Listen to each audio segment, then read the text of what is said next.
Hi, welcome to this series where I will be going through the ITIL 4 practices individually, and I'll give you the main headline points you need to be aware of that will help you support your base knowledge around ITIL 4.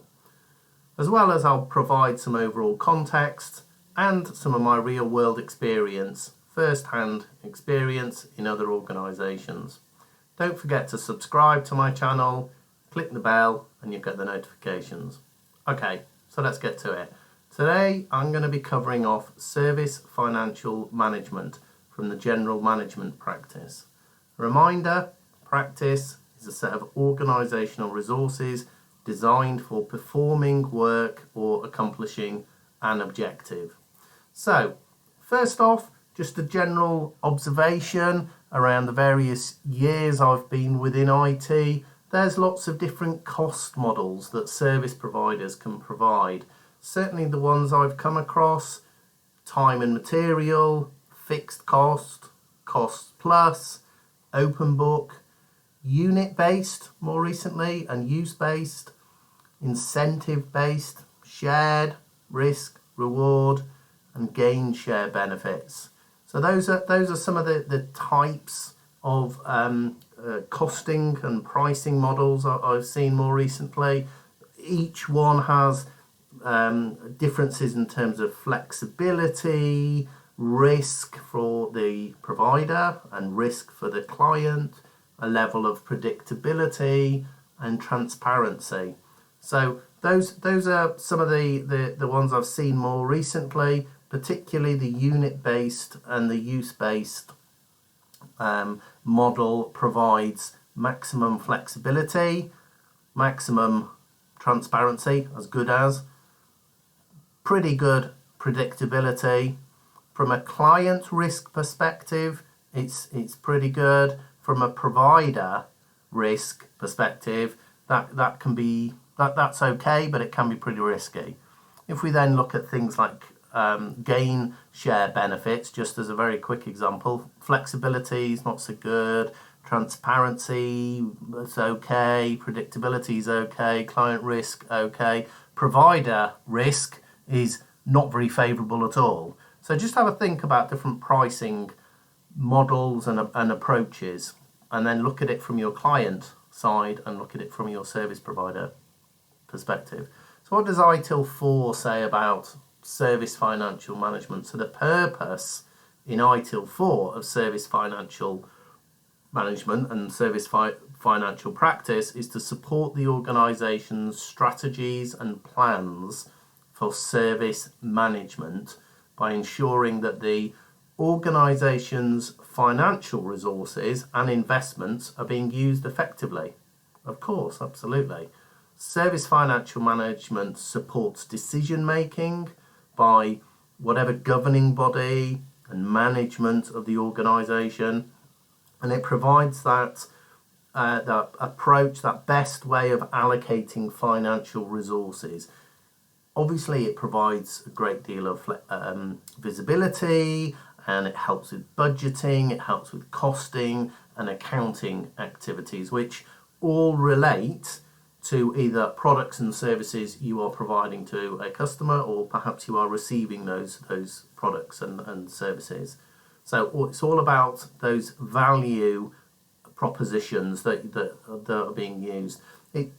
Finance is also a common language, so it allows people to communicate effectively with different levels of stakeholders. It has a common understood language. Service financial management specifically deals in three areas. Those are the budgeting, the costing and accounting area. So budgeting, costing is about predicting and controlling whether that's income or whether that's expenditure, so whether it's coming in or whether it's going out. There's negotiation cycles to set budgets or monitoring of budget activity, and making sure that products and services are adequately funded. Accounting typically is, as the word says, it's calling to account fully how the money is spent. So, for example, looking at forecast and actual expenditure.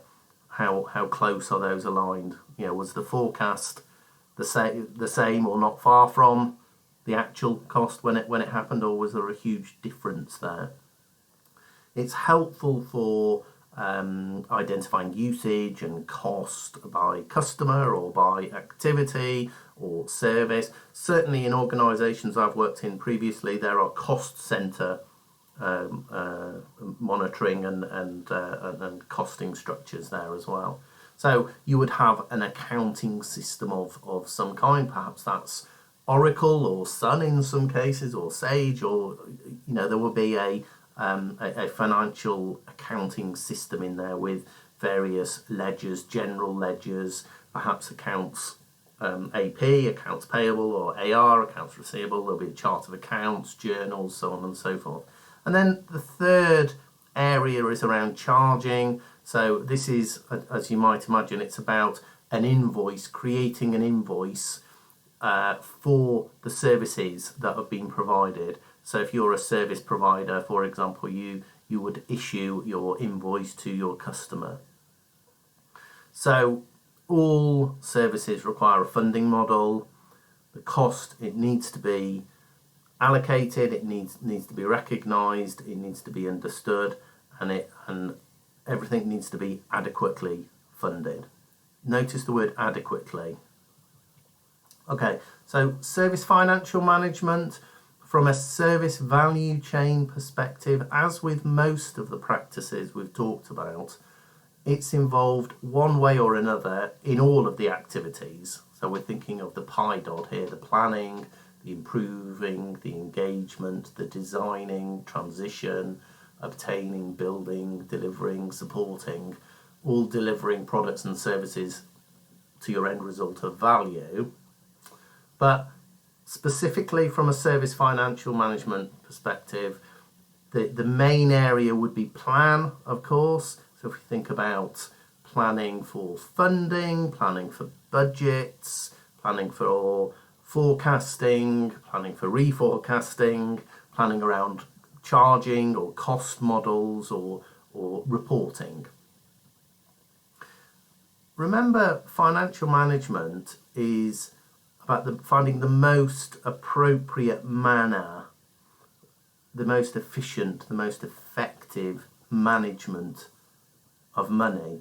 So if we just expand that a little more, companies are using a lot of digital technology to analyse the data that they hold, and that may span years, and the use of cloud, big data, artificial intelligence, AI. These methods are being used by organisations to try and get that ever so important competitive advantage. Now, if we just think about cloud, if we think about big data, if we think about AI, just for a moment, these companies are using these techniques. But let's not forget, newer organisations have the luxury of not only using those tools, but they have one significant advantage, a huge advantage in fact, and that is they can be much more agile in their approach. So a newer organisation may not have any legacy equipment or any technical debt or any predefined processes, or this is the way that we do things. So I always like to think of an oil tanker that in order for them to turn just 1 degree may take miles. So it's this huge object trying to change direction. It's not very agile. It takes a long time. So it's worth just thinking that through, just as a bit of a thought experiment, or example really there around. We have cloud, we have big data, we have AI. Legacy, older type companies are using that. But all these newer organisations, they can use that as well, but they're much more agile. Final parting point really about terminology of CapEx and OpEx. So CapEx meaning capital expenditure, and OpEx is operational expenditure. So for years, computing resources have been bought via the the upfront, you pay for it, it's capital expenditure, CapEx. But now we have cloud, things have changed. So in order to buy services or to buy infrastructure or even a platform, or come to think of it, even software, so you may well have heard the expression SaaS, software as a service, or PaaS, platform as a service. So think around that as to how you pay for that, because typically you're going to find you're either paying as you go, so maybe there's some kind of consumption element to it, or a fixed price, a monthly subscription, or maybe an annual subscription. The difference with that model is that's OPEX, that's operational expenditure. So there's a definite shift from the CapEx model into the OPEX model. So that's it. Very quick overview of service financial management from an ITIL perspective, and some additional thoughts and experience from other environments where I've worked in.